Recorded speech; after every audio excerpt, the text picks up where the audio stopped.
আসসালামু আলাইকুম বন্ধুরা, আজকে আমি চলে আসলাম আমাদের মনিরামপুর পৌরসভায়। বন্ধুরা, আমি এখন আপনাদেরকে ঘুরে ঘুরে দেখাবো পৌরসভা চত্বরের চারপাশ। বন্ধুরা, এই মনিরামপুর পৌরসভায় আমি অনেকবারই এসেছি।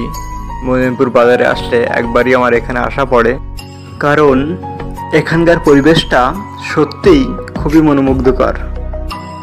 আপনারা যদি এখানে আসেন, আশা করি আপনাদেরও ভালো লাগবে।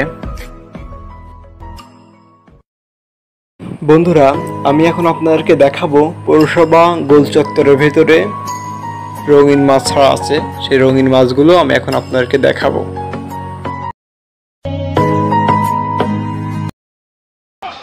বন্ধুরা, আমি এখন পৌরসভার ভেতরে একটু হাঁটাহাঁটি করতেছি।